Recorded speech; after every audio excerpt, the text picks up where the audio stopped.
I'm Lisa Shepard, and I am the Executive Director of the Chief Justice's Commission on Professionalism. The mission of the CJCP is to enhance professionalism among North Carolina lawyers, judges, and law students, a mission which it has been doing since 1998. One of the ways that the CJCP does this is to sponsor this historical video series, which is a collection of video interviews of distinguished lawyers, judges, and professionals from across North Carolina. The CJCP began filming these video interviews in 2000 as a means to preserve the thoughts of these bar leaders on the legal profession and on professionalism issues. All of the videos in this series are available to you on the CJCP website and the CJCP's dedicated YouTube channel. We are so fortunate to have had many distinguished members of the North Carolina Bar over the years, and they have much accumulated wisdom to share with us. It is important to understand that the practice of law is a profession, and doing it well requires not only substantive knowledge that one gains in law school and from studying for the bar exam, but also the value of experience learned from other lawyers. I hope that this video series will give you not only a fresh insight into the person being interviewed, but also some meaningful information about how to be a better lawyer in your own practice. Enjoy, and remember, esse quam videri. Strive to be professional in all that you do, rather than to merely seem so. We're in for a treat today. We're here for another edition of the Chief Justice's Commission on Professionalism's historical video series. We have Steve Crihfield of the Greensboro Bar, who will be honored and interviewed by the Honorable Judge Robbie Hassel. I think you'll find it a great interview. It'll be entertaining, it'll be informative, and it will further your thoughts concerning professionalism.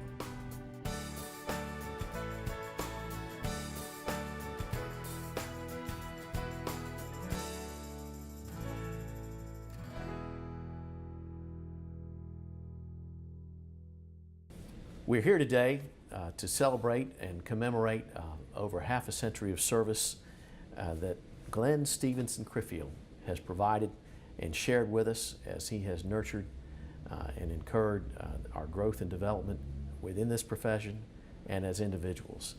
And we are very pleased that Steve has chosen on behalf of the Commission on Professionalism that the Chief Justice has convened to share and be one of the interviewees, and I am most honored to be present as well. Welcome, Steve. Thank you, Robbie.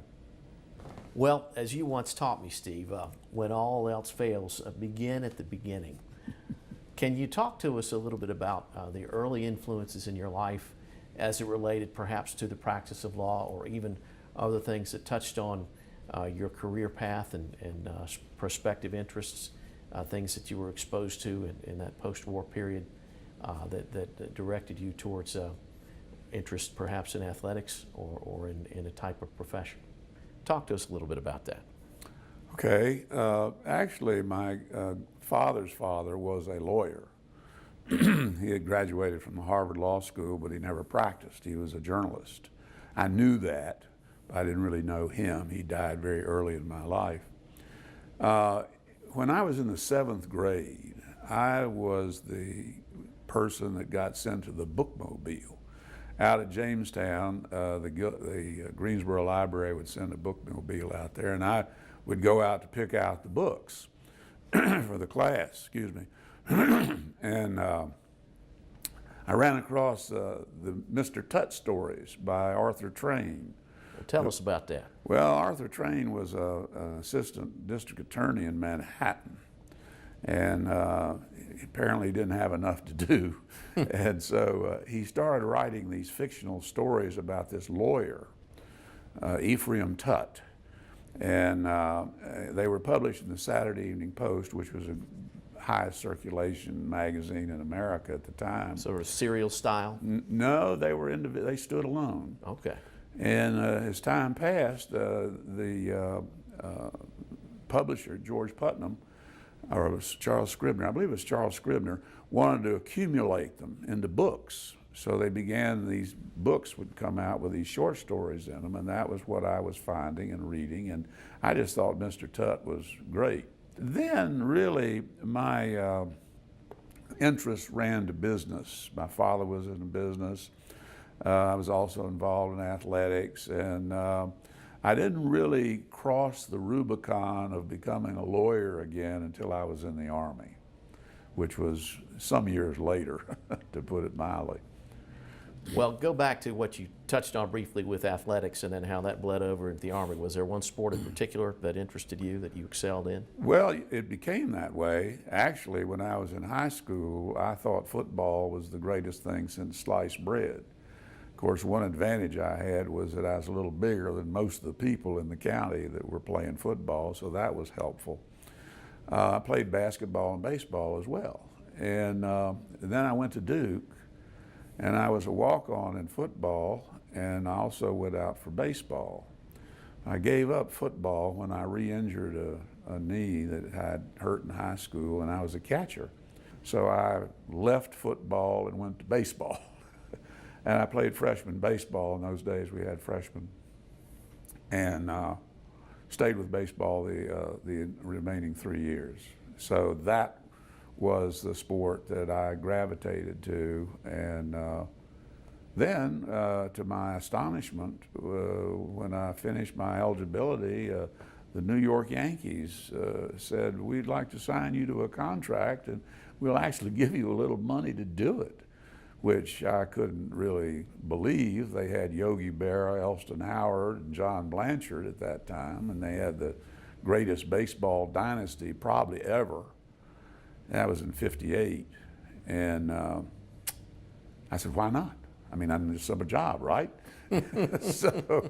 so I signed with them, and I fiddled around with that for 2 seasons, but the Army intervened. But then you did keep up your baseball even in the Army, didn't you? No, I didn't. That was another story. The Fort Jackson recreational people learned that I was there. And Lieutenant Campbell, who was a sergeant first class for a number of years and went to OCS and became a lieutenant, but he still had the mentality of a sergeant. And I was called down to the orderly room one day at lunch by Lieutenant Campbell, who said, "Colonel so-and-so wants to talk to you about playing baseball for the post team." And I said, "Really?" And he said, "Yes, really." And he said, "I have to tell you something. If you play post baseball, that'll be fine. But of course, I'll have you the rest of the time when you're not playing post baseball, and you won't like it. And if you ever say that I said this, I'll deny it." I said, I think I understand, Lieutenant. Thank you for your insight." So I went to the colonel, and he said, "I want you to play." And I said, "Oh, gee, Colonel, I'm sorry, I just can't do that." I said, "The Yankees told me," he said, "now look, you're going in the Army, you're only going to be there on active duty for 6 months. I want you to be careful. Don't want you to get hurt. You know, don't do anything you don't have to do." So he said, "Who's been talking to you?" And I said, "Oh, nobody. Well, I mean, the Yankees did, sir, but you know, okay, thanks for coming." Well, I went back, as I had been told to do, report back after my conference with the colonel. "What happened, Crihfield?" "Well, I'm not going to be playing post baseball, Lieutenant Campbell." "Good." Then I went to Fort Sill, Oklahoma, for our artillery school. And of course, that's another story, because they told me when I enlisted, "We're going to send you to Fort Holabird, Maryland. You're going to be in intelligence. It's going to be wonderful. You can take your car, you can go into D.C., come home every weekend, da-di-da-di-da." I said, "Geez, that sounds really good, you know." Well, at Fort Jackson, the day we graduated, they had you out in the company street with your duffel bag, and they're calling your names, and you know, and you go, so. "Crihfield, next station, Fort Sill." I said, "There's been some mistake, Sergeant." "No, there isn't, Crihfield. You're going to Fort Sill in fire direction." I said, "Oh." Well, anyway, so I'm out there, And I became an assistant instructor after I finished my training, and so now I'm in a barracks with what we call the cannon cockers. These were the guys that fired the 105s. Okay. And I got acquainted with these two boys from New York, Paul Goodstadt and Howard Springer, and we were good friends. To tell you how they were, Springer spent the entire time at Fort Sill reading Don Quixote. I mean, he was an intellectual. Well, anyway, we talked about what we were going to be when we grew up, and I said, oh, I'm going to come to New York. I'm going to work with Merrill Lynch. I've already accepted a job. They said, oh, you must be crazy. I said, why? You need to be a lawyer. I said, be a lawyer? So you know how glad I was to get out of college? You think I want to go back to school for 3 more years? You need to be a lawyer. Well, I thought these guys are pretty smart, and I got to thinking back, you know, back to Mr. Tutt, back to things that people had said to me over the years. You like to argue. That was another little thing along the way. So I got to thinking about it and doing a little studying, a little research. And I called the gal that I eventually married, and I said, how would you feel if I went to law school? Well, that's fine. Do whatever you want to. So we came back from our honeymoon on Friday night, and I took the LSAT on Saturday morning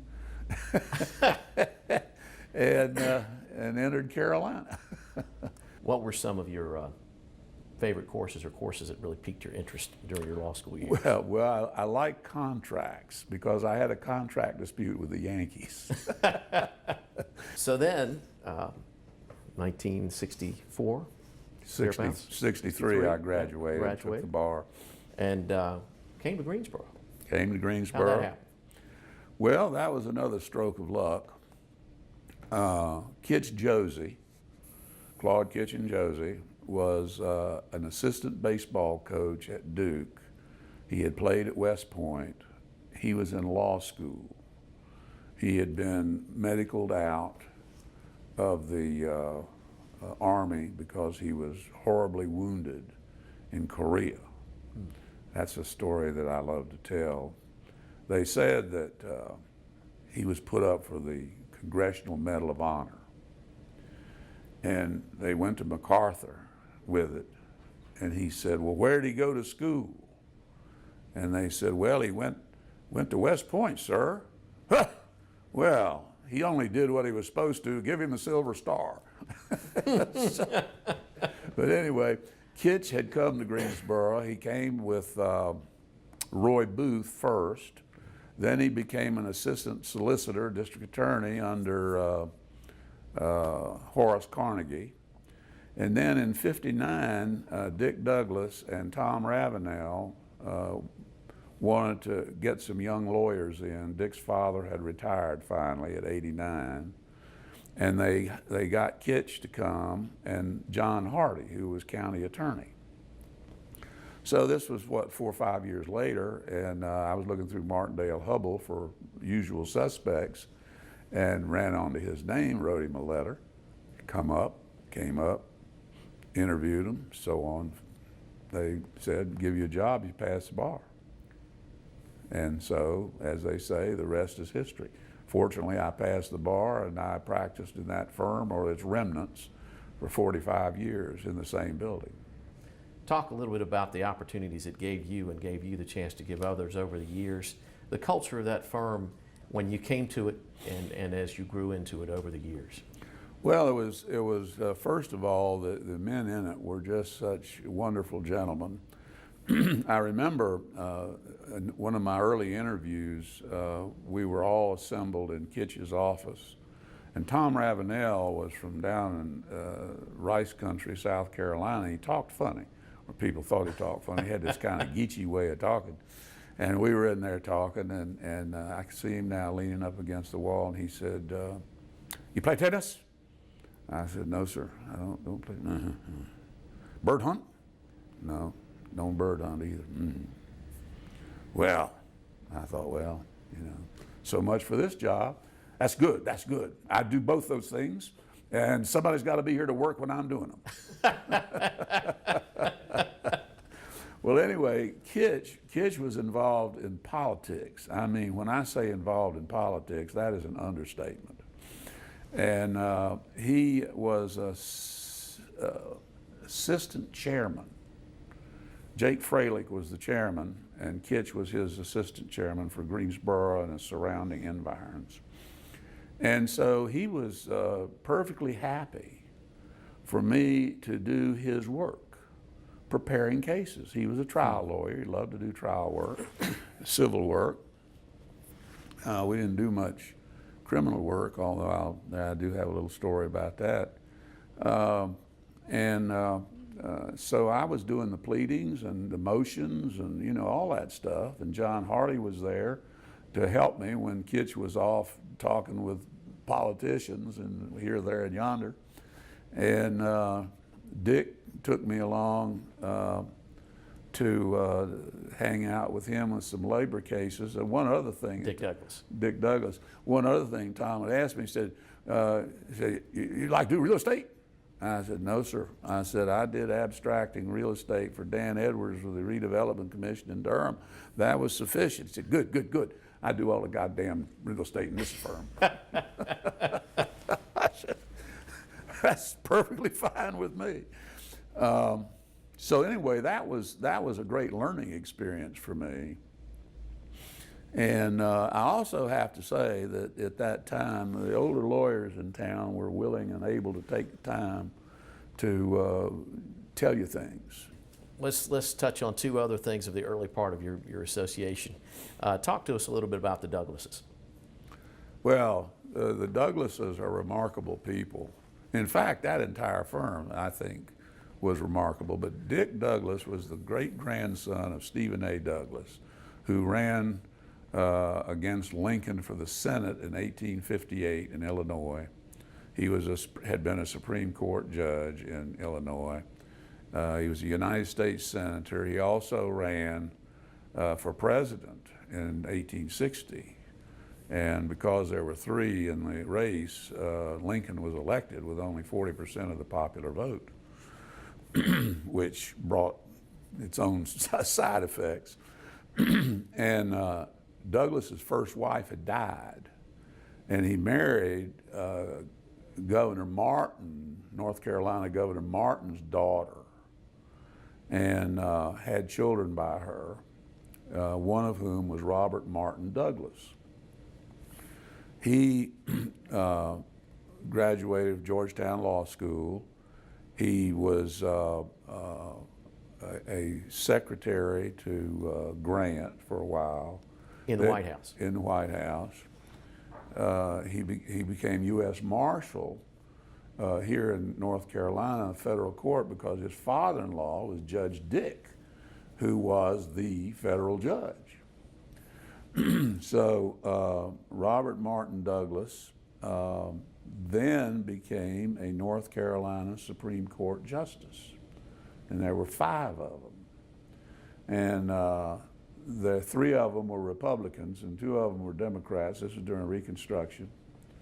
And the Marbury versus Madison kind of case came up where when the Democrats got back in power as part of the white supremacy thing, they tried to fire all the Republican appointees.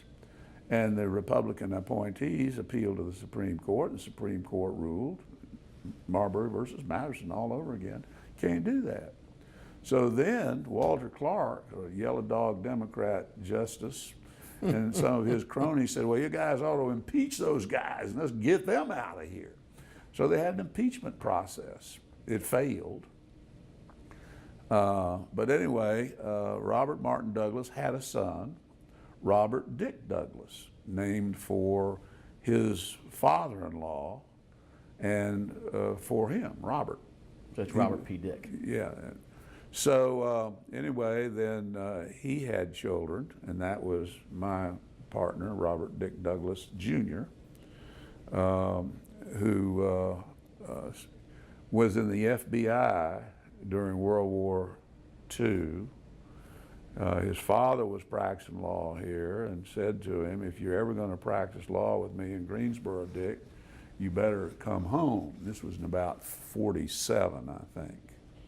And so Dick resigned from the FBI, came back to Greensboro, and began practicing with his father, was Douglas Douglas. He also had a sister, Virginia Douglas Bell, and she was their secretary. And she was a lawyer. She was an early North Carolina female lawyer. You've said that early on, even in law school, you were as interested in the profession part and aspect of it as you were as to the actual thematic tools of practice and substantive areas of law. During your early years, as you became involved in the profession, did there come a time when you approached some of the leadership about what was lacking that you thought you could participate in and contribute to as an association and organization from that perspective? Right. Ed Kuykendall was president of the bar, local bar, Greensboro Bar, and he was also a city court judge. And the bar had gotten pretty big. And anyway, I went to see him and I said, what would you think if we started a young lawyers section as part of the Bar Association? What are you trying to do, take over the bar? I said, no, we just would like to have a group that deals with their own issues. I mean, I said, we've been drinking beer at the IPD after bar meetings, and I've been listening to my friends talking about things, and I thought, well, maybe we need a forum to talk among ourselves on an organizational basis. And he said, well, all right, I'll put it up. So he did, and we did, and we had our first meeting, and Walter Brock from the Court of Appeals came up and spoke. I knew Judge Brock from previous festivities and asked him if he would be good enough to do that, and he was kind enough to do it. And anyway, that's how it got started. But yeah, that was probably the first thing I did organizationally within the profession, because as I said earlier, I had this interest in the profession itself, as opposed to great legal thinking. And actually, as I look back on books that I bought during my early years in the law school and after, the Gentleman of the Law is one that I love. It's a history of how we came to be. I liked lawyers, and I thought lawyers were good people to be around, which had a way of feeding into other things I did over the years. So they made you, this was as you said, your entree into leadership. Somebody had to be president of this section, right? Well, that's right. And as they say, the one that starts it gets it. So I was the first president. And also during that time, another thing that was going on, I went to the calendar committee meetings of Superior Court, no district court in those days. And that's when the group of lawyers just gathered in the courthouse.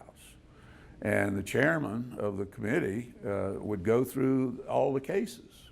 And people would vote to put them on, and if you weren't there, they put your case on, And that went on for several years. I did that very early on, and so after 2 or 3 years, I became the chairman of the calendar committee.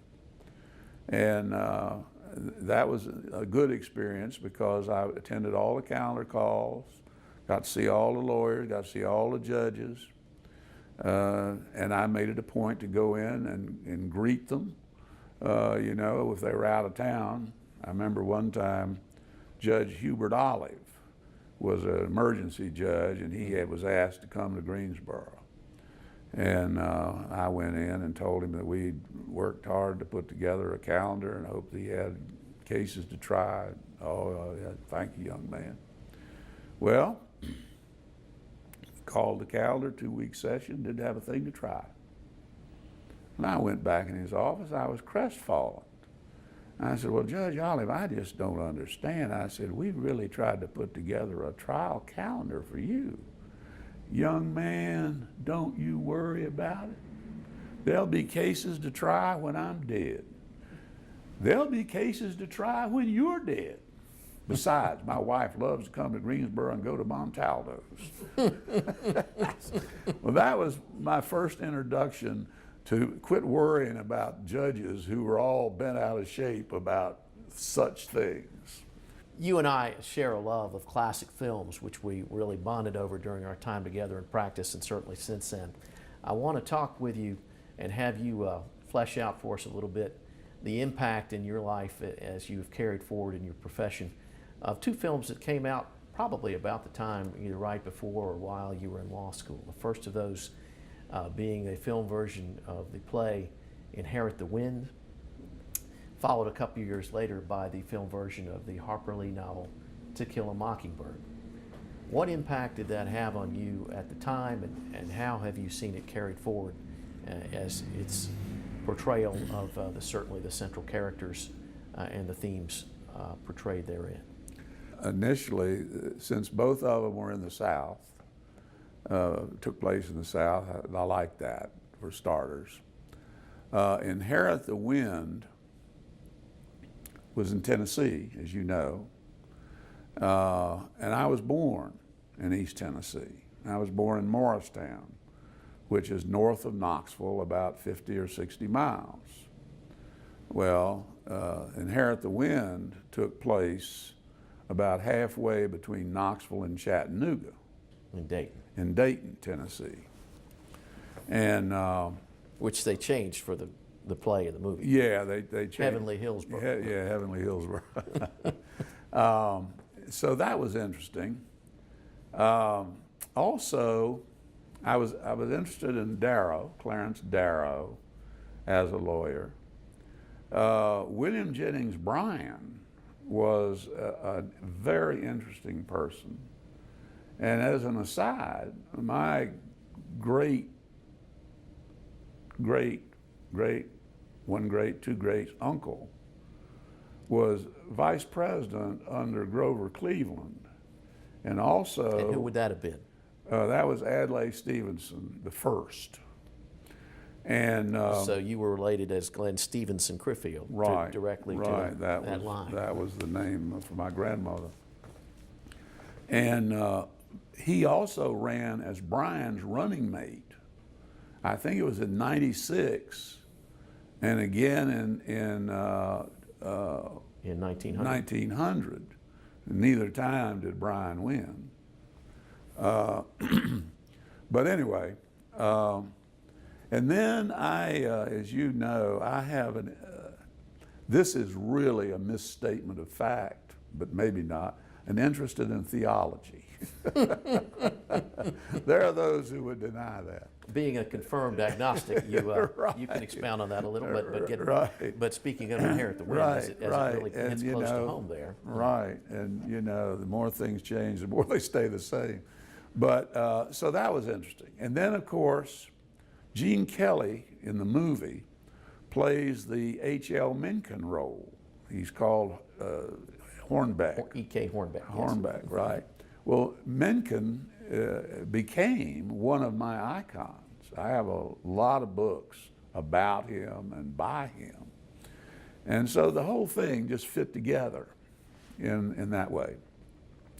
Then Atticus Finch in To Kill a Mockingbird, there are some wonderful things in that book. One of which I have tried to use in other settings. The widow across the street is talking to the kids, and Atticus, he walks by or something, I forget what happens, and she says, "There goes your father. And the wonderful thing about him, he's the same way wherever he is, in the courthouse, at home, or on the street." Words to that effect, that's paraphrase. Which hit me because there are so many lawyers, in my opinion, who, for lack of a better word, are a little schizophrenic. They have these motifs that they adopt, you know, and I have several friends who I could name and won't, who are perfect examples. You know, they behave this way, and then they behave that way, and it's totally different. And you ask yourself, what what is wrong with these people? Why aren't they truly what they are? So I've used that in some of the CLEs I've done and said, you know, Atticus Finch didn't have two personalities. He was who he was, always. And it came even to the point, particularly with the Scopes trial and the dramatization that Lawrence and Lee did, that we're now in late August, but every July, your office would be adorned. Talk a little bit about that. Now, over the time I collected stuff having to do with it, I actually went to Dayton. I took my younger son, Judd, and we went over there one summer, went to Dayton, went to the courthouse where the trial took place. First, I went to the courtroom. And Dayton's not a very big town. So the courthouse was still standing? Courthouse still there, and the court was over. The judge was in a suit, sitting on the bench, or at the bench, with his feet on the bench. A couple of deputy sheriffs sitting down there. I thought, oh, brother, things haven't changed. And we went downstairs. They had a little museum down there. And we walked around and looked at everything. There was a woman down there sitting at a table, you know, where you could register and give her $1 if you wanted to. And as I got near her at the end of the trek, I heard this evangelical language going. I thought to myself, isn't that neat? I mean, they've even piped in this you know, to affect this scenario. And I looked down, she had a radio under her chair. Oh, she was listening to some preacher somewhere. Oh, so it was real time. It was real time. So we toured Dayton. And then we went to Bryan College. And I saw a lot of pictures, photographs. And I saw who they were attributed to, and I got his name. He was a professor there at Bryan College. So I wrote him when I got home and said, I'd like to get copies of some of your pictures. Can you furnish them to me? And, oh, yeah, I'll be glad to do that. And I had a couple of newspapers that had been printed at the time about the trial. It was the biggest media event ever at that time. They turned over the second floor of the hardware store and ran all these wires in there for the telegraph. Mencken came. He wrote an article about it, something in Zion. I forget what it was. He went to an evangelical meeting in the woods at night, and people rolling around on the ground and all this stuff. But he left before the climax, both legally and dramatically, of Darrow's cross-examination of Bryan. As you know, because your dad was in a production here of that, Darrow decided to call Bryan as a witness, expert on the Bible, since the judge had excluded all the testimony of all the geologists and anthropologists and so forth that Darrow had brought down there. And so he said, well, will you let me, Your Honor, will you let me call an expert on the Bible? Well, of course. Well, I call Mr. Bryan. Oh, well, that's not proper. I will be glad to do it. I'll be glad to do it. And okay, well, he got him up there, and he asked him about Jonah and the whale. The one I really like is he had a rock, and he opened it up, and there was a fossil in there. And he said to Bryan, he said, do you know what that is? And he said, looks like a rock. He said, that's a fossil, and it's 4 million years old. Well, I am more interested in the rock of ages than the ages of rocks, was Bryan's response. But anyway, he finally destroyed him when he got him to admit that 7 days was not 7 24-hour days. And all the people got up and left him, the true believers. He had repudiated the Holy Writ, and they were done with him. And the outcome was he died in Dayton within a week. We've come now to the late 1980s and early 90s, and by then you have continued your involvement professionally, and like some of your partners even before you. At that time you had become president of the Greensboro Bar Association, and which led to your further involvement at the state level with, among other things, the North Carolina Bar Association. Can you talk to us a little bit about the formation and formulation of the quality of life survey that was done, and the committee that sprang as a result of those efforts? Well, it was a situation having to do with a local lawyer. Marshall Simpson and I were in law school at the same general time, although we were not classmates. Marshall was here in Greensboro practicing.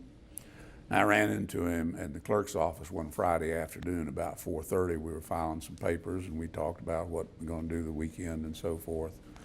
And the next morning about 10:30, he shot himself in his kitchen out Summerfield. And I just could not fathom how a man that was that near taking his own life, and I'm standing there dumb as a goat and can't even see it or feel it or anything, because I'd always kind of prided myself on being able to read people a little bit. Well, I was president of the Greensboro Bar about that same time, and we had a meeting down in the bar center with presidents of the large bars, Charlotte, Raleigh, Durham, Greensboro, Asheville, Winston-Salem, so forth. And the subject came up of suicides. And Charlotte had, I believe, 5, as I recall, in a year.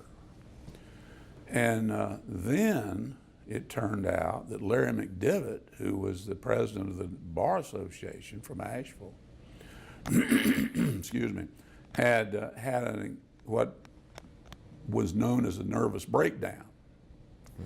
And he wanted to know, for his own edification, am I the only lawyer that's got these kind of problems, these issues?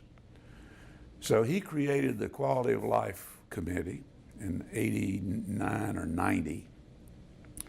And one of the things we did early on was a scientific survey, a really fine, well-developed professional survey of the bar.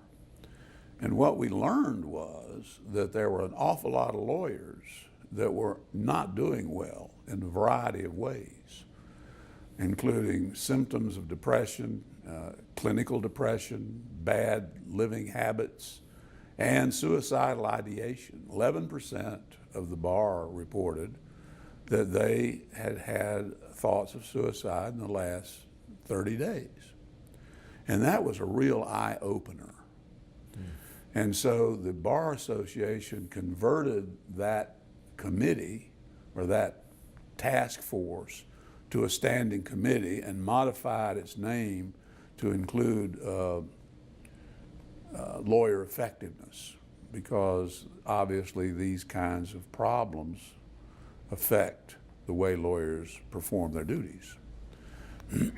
I was on that committee, the original committee, and it was interesting because Larry Sitton from here in Greensboro was the first chairman. He said, let's go around the room and let everybody tell why they're here and where they're from. And I was the only one in the room out of about 25 people that was there because I was interested in the subject. All the rest of them had some kind of problem.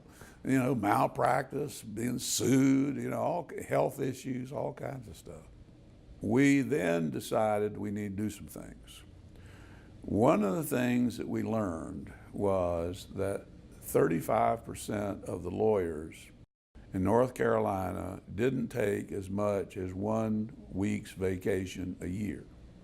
So we said, why is that?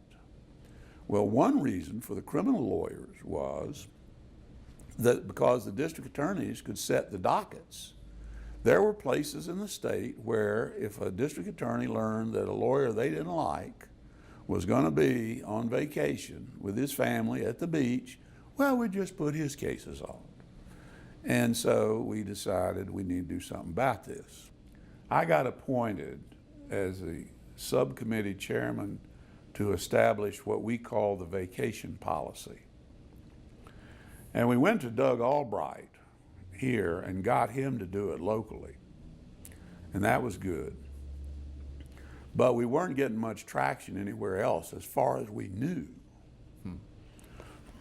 Well, I was down at the Bar Center and I got a phone call, and it was a News and Observer person, and this was like in May, early May, saying, Mr. Crihfield, aren't you the chairman of this committee? And I said, yeah. And he said, well, how do you feel about the Supreme Court adopting a 3-week period for that? I said, are you kidding me?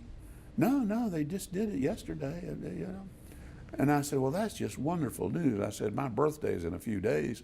That's a great birthday present. Well, tell me, Mr. Crihfield, why was that necessary? And I said, well, let me tell you why that was necessary. And I did. Anyway, we have it now, 3 weeks. But wasn't part of the syndrome, as you also discovered, not necessarily what was outer directed, but the inner motivation that I can't get away from this. I'm needed too much. Yeah. They won't be able to do it without me. Yeah, absolutely. I'm the indispensable man or woman. Well, $1 million client might walk through the door and I'm not going to be here.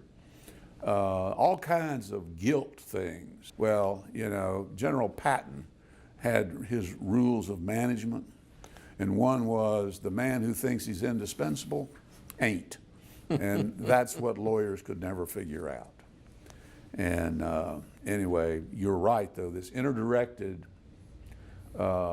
need, and I think some of it shows up in some of the issues we're now beginning to deal with, which is retirement and transitioning of lawyers.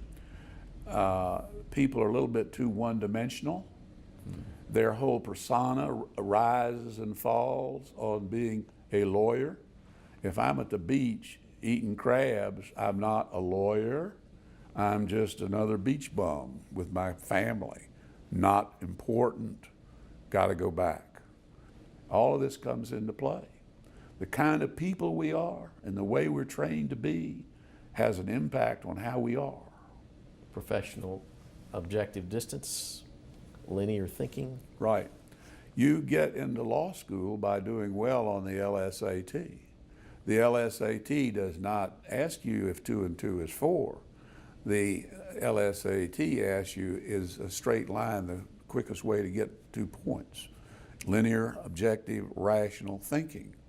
One of the things that happened as an upshot is the Bar Association established a freestanding nonprofit corporation called Bar Cares, which is an organization professionally oriented and maintained and supervised by professional mental health people to assist lawyers in finding out what they might need to think about a little more.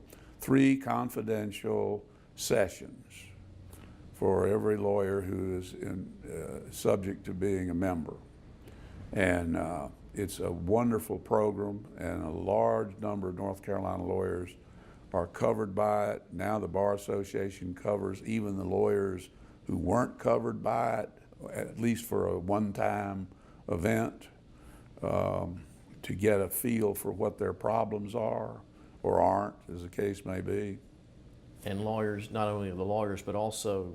Well, we have paralegals too. And their immediate family. And there is an opportunity for immediate family, children and spouses.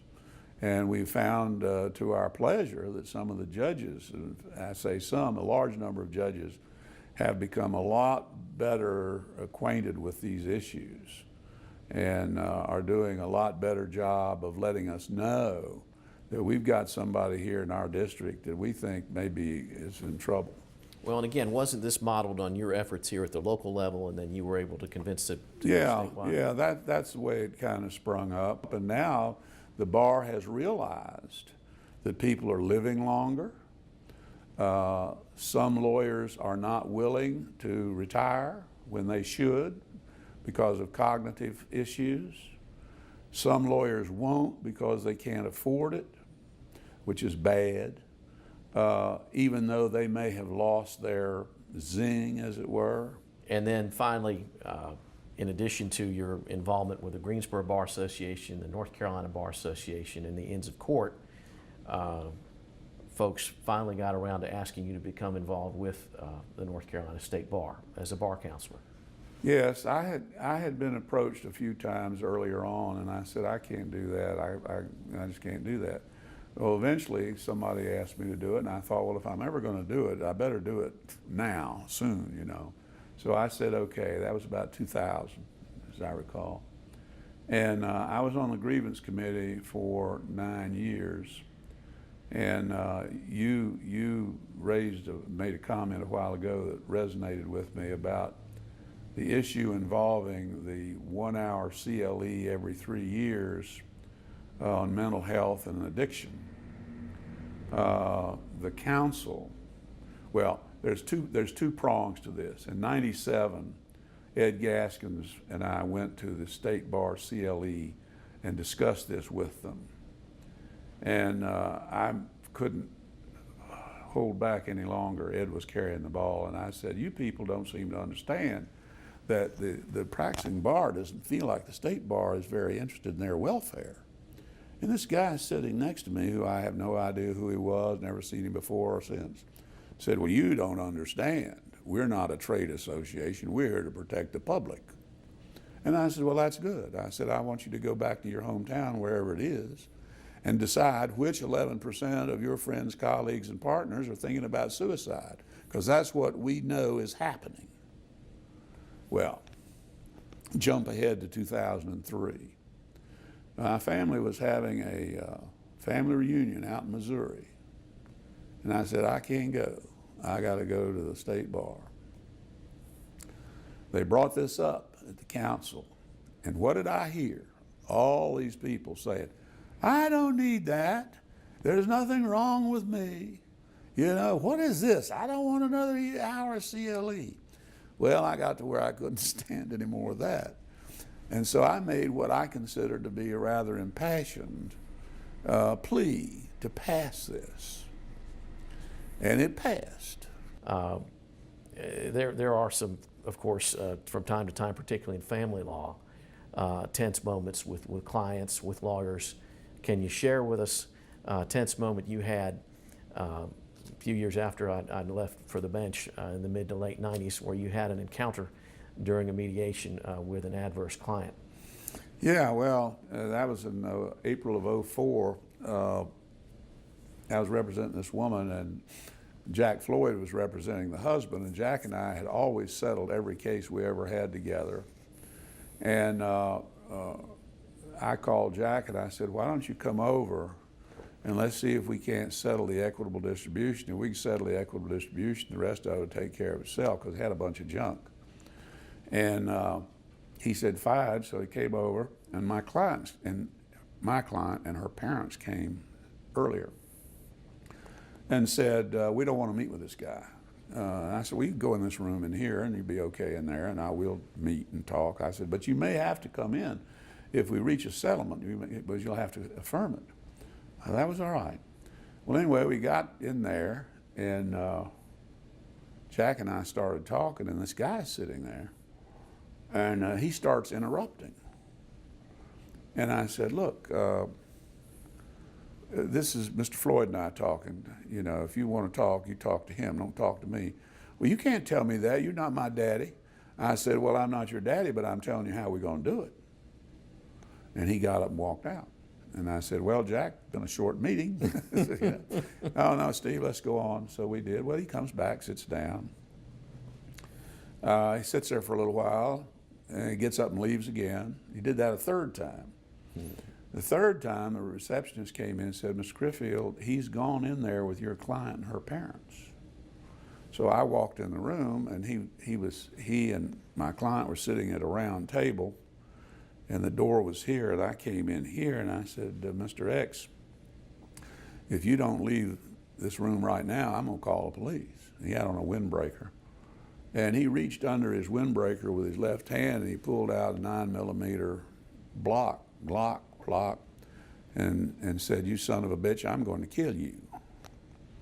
And I grabbed him by the wrist and the throat, and we danced around the room and went down, and I told him that if he didn't drop the gun, that I was going to break his neck. And we were very close together. I mean, you know, we were lovers. And he didn't seem to be convinced.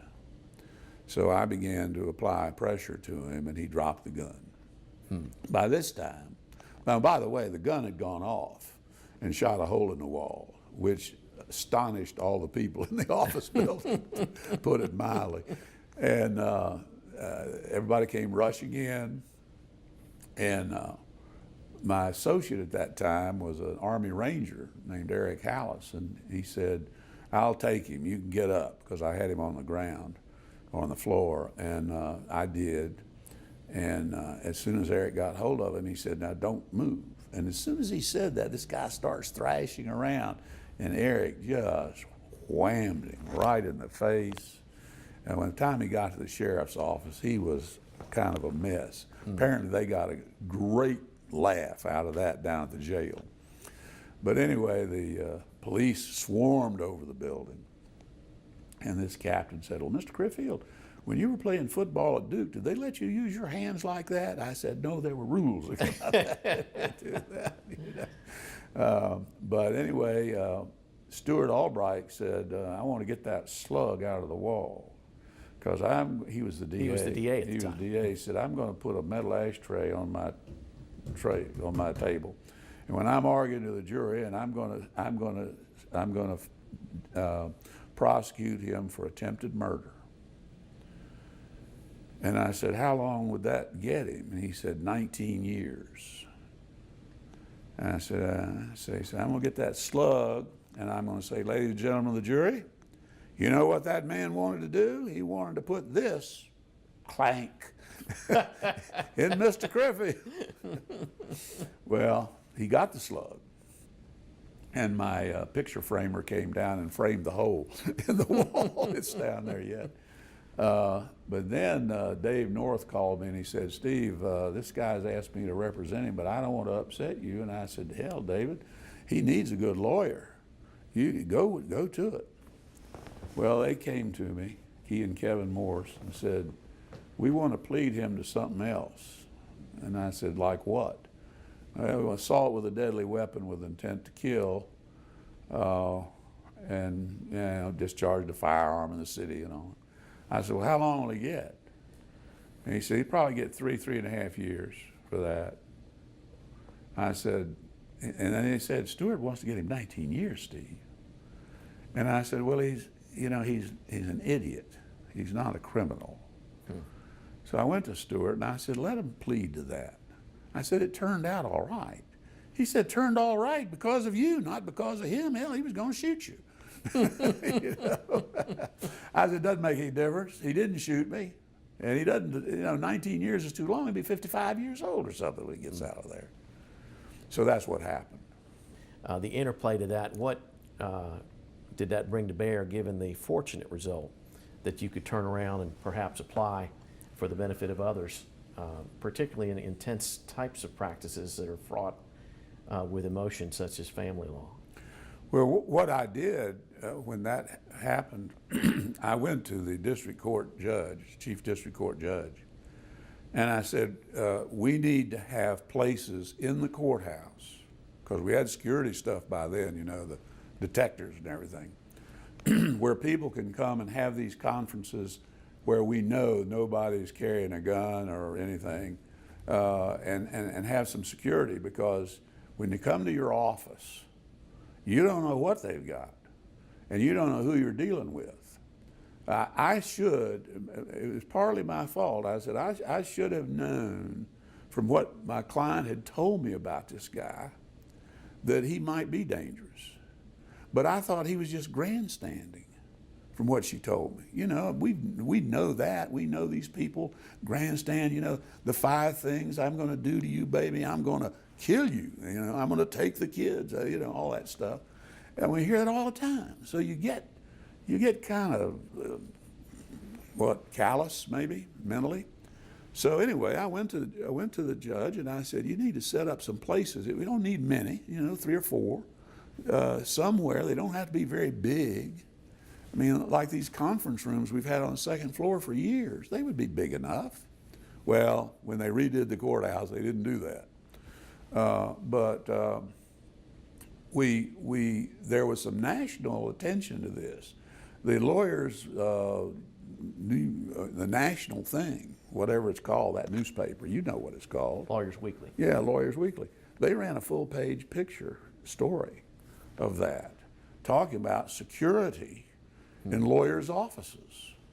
And I think it's particularly true in domestic cases because we know that people in that issue, in that situation, are at their wits' end many times. I used to refer a lot of people to psychologists who were going through divorce and separation, who were not dealing with it well. And I would ask them, well, do you have a doctor? You know, we go through this and all, and I would suggest people for them to go see, because these people, for one thing, they don't think it's ever happened to anybody else. You know, it's me alone, which of course is not true. We know that zillions of people go through it and come out okay. But not everybody's mental equipment, emotional equipment is the same. And therein lies the rub, because you can't, if you begin to get a feeling in talking to your client that this person has got a bad level of distress. You know, I've called psychologists and doctors and said, your patient, my client, they're sitting in my office, they've been telling me they think they're going to commit suicide. Do you think that's a likely event? Or do you want to do something? What are you going to do? Well, you know, and so forth. So yes, that's definitely a part to play in all this. A role that the lawyer can play. Yeah, absolutely. Well, and because you were equipped, you have remained in a position to help equip others in perspective, and your role here in nurturing lawyers, in addition to the Greensboro Bar, here at Elon Law School, as students are coming into the profession. It seems like a constant theme throughout your career was maintaining that balance within yourself for the profession, but knowing who you were and having that time so where you're just enough removed from it as you need to. I want to conclude in asking you again to focus on a couple of things that have impacted your life. We talked about 2 films earlier on, another one in later years that you've been able to help foster sense and communicate to others was the film version starring Jimmy Stewart of the play Harvey. Can you talk for a minute about that? Yeah, I saw Harvey on the stage when I was 12 years old in Chicago. Frank Fay played Elwood Dowd. Of course, I didn't understand it. Then the movie came out, and I was able to listen to the dialogue. And the dialogue is full of nuggets,